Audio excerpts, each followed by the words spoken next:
I know it's been a bit of time since the last video and I apologize for that, but it's because I've been playing a ton of tennis in the last week, preparing one of the most difficult projects I've ever taken on, and that's because we're finally going to talk about my racket switch journey.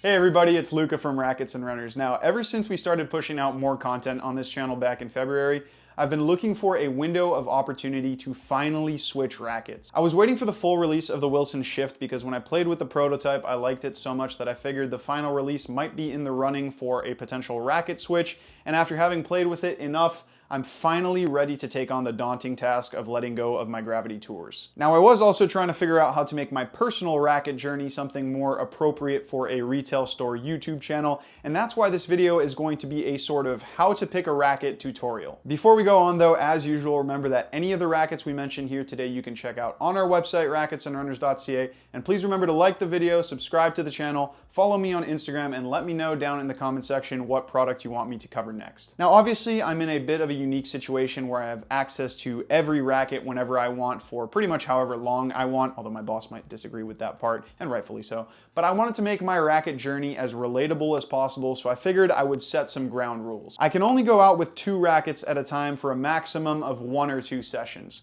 Every time I go out with those 2 rackets, I pick one winner from that day and that racket makes it to the next round. This is a process I would highly recommend you follow as well. First of all, I just want to say you should probably trim the fat because there are so many good rackets out there, but you do want to try to narrow down the list in your head before you even go to the courts. Try to watch some reviews, figure out what has worked for you in the past, and make a list from there. When you do finally go to the courts, do it with 2 rackets at a time. If you go with 900 different frames, you're going to get totally confused about what you like from each one, and you're going to get nowhere. To avoid this video being way too long, I've decided to make this into a 2-part series, and today is that first part where I go out with every racket coupled together and trim the list in half. I narrowed it down to 6 rackets. Realistically, you probably want to narrow it down to 4 or 5, but I just couldn't do that. The 6 rackets I picked are the Babolat Pure AERO 100, Wilson Shift 99, Head Boom Pro, Wilson Pro Staff 97, Wilson Blade 98 1619, and not surprisingly, the Head Gravity Pro. Now, when you have come up with your list, the next thing you're going to want to do is pair each racket in terms of which ones are most similar, and those are the ones you're going to directly compare on court. You always want to compare apples to apples, which is why I'm not going out there and comparing the Pure AERO to the Gravity Pro, for example. My logic pairing up the 6 rackets was that I put the Shift and the AERO together since they're pretty much spin rackets, then I put the Gravity and the Blade together since they're kind of more control rackets, and then I put the Boom and the Pro Staff as the 2 kind of more miscellaneous frames that are actually pretty similar on paper. Pairing them logically like this is going to give you a better idea of the specific characteristics you like from each frame rather than just, oh, I like spin rackets more than control rackets. That can work, don't get me wrong, and it's great if it does because then your journey is very efficient, but sometimes a racket journey can be a little bit more complicated than that. When you are done with the theoretical portion of the racket demo journey, you want to finally go out to the courts, but have your brain turned on because you want to be as efficient as possible in determining which racket makes it to the final cut. Go out and just hit. Usually when you're directly comparing 2 similar rackets like this, it's pretty quick and easy to determine which one works better for your game. Like I said though, you do want to have your thinking cap turned on while you are demoing these rackets, and the rest of this video is going to be me talking over some playing footage, running you through what was going on in my brain and how I ultimately came up with which racket would go to the next round. All right, so first of all, welcome to the studio here. I'm just looking over the footage of when I took these rackets out for a play test, and the first ones I took out were the Shift and the AERO. Now, I was really excited for a couple reasons. One, I really liked these rackets when I play tested them. I think the Shift I made pretty obvious, both with the prototype and the final release, that I really like this racket. And the AERO was a little bit before we started making a lot more videos on this channel. But if you do read my written review, and even if you watch some of the videos where I do talk about this current AERO 100, it's pretty obvious how much I like the racket.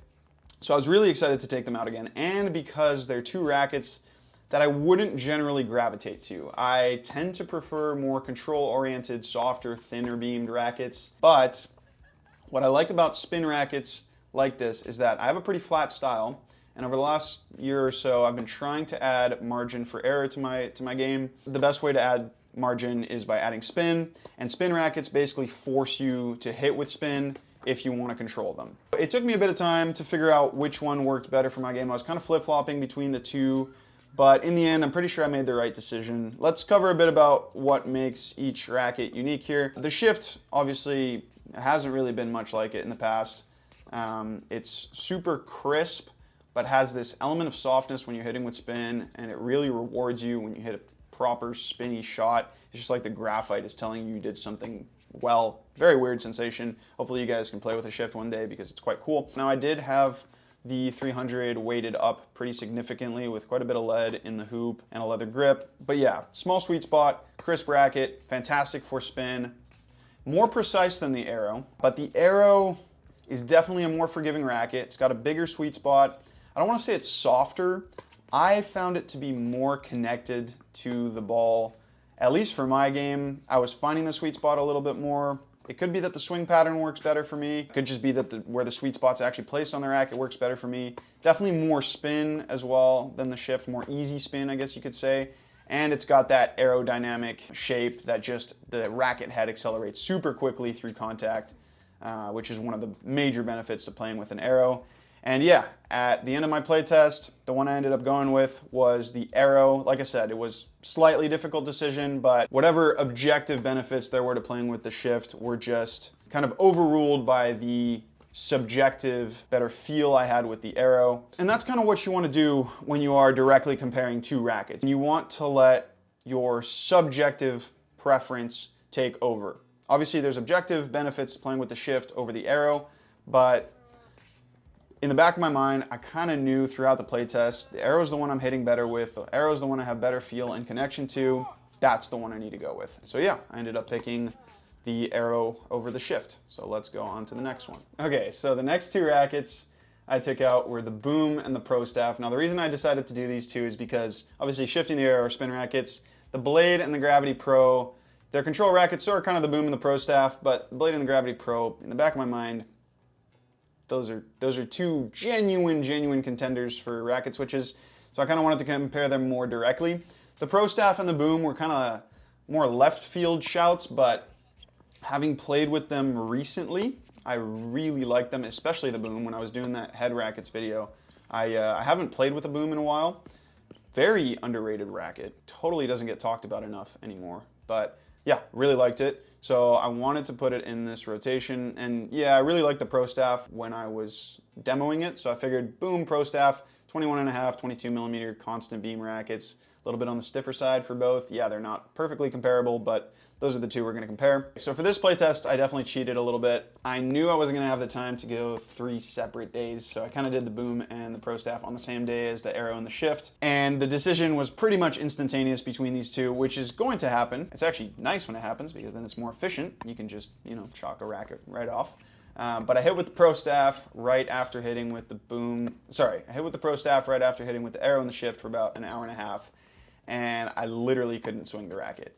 An hour and a half isn't even that long, but it was just too much racket. You're gonna see here shank after miss. So I pretty quickly moved on to the Boom. Maybe I told myself, okay, maybe you're just tired, come back another day, try the Pro Staff. But then I switched to the Boom and I was hitting really well with it. So yeah, the Boom is just a really nice racket. That unique head shape makes it very stable. It gives a real element of power and spin that you don't really get with a lot of 98 square inch thin constant beam rackets like this.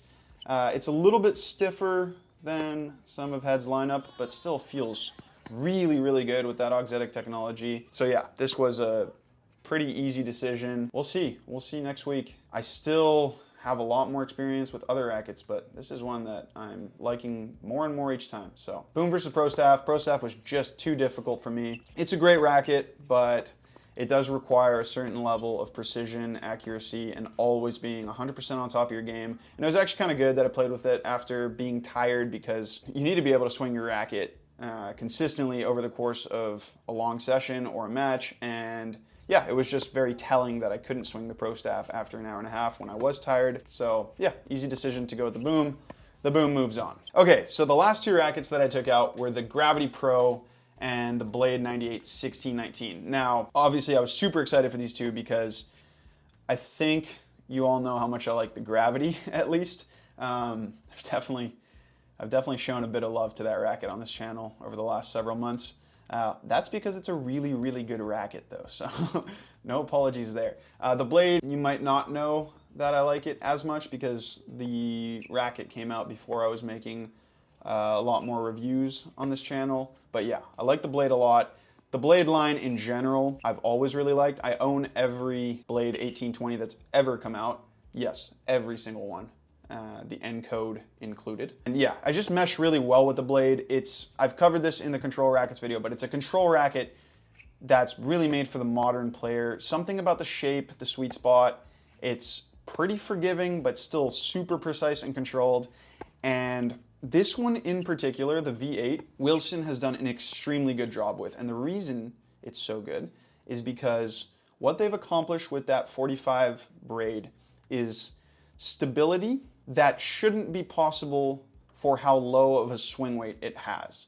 Now, this is also kind of the reason why I picked the 1619 over the 1820 is because the 1619 has a significantly lower swing weight, but it still feels a lot more stable than what you would expect from mine came in at a 318 swing weight, I want to say. The reason I like playing with a lower swing weight like that is because the blade allows me to get a certain amount of racket head speed that I can't get with something with a higher swing weight. Earlier I mentioned I wanted to add more spin. Having a racket that I can bring through contact a little bit quicker allows me to hit with more spin, and that's why I like the blade so much. It's still super controlled, very precise, but it has an element of spin this time around, and I really like that. But how did the blade compare to the Gravity Pro? Because we are kind of comparing apples to oranges a little bit here because we're comparing a 1619 much lighter racket to an 1820 heavier racket with a much higher swing weight. But my God,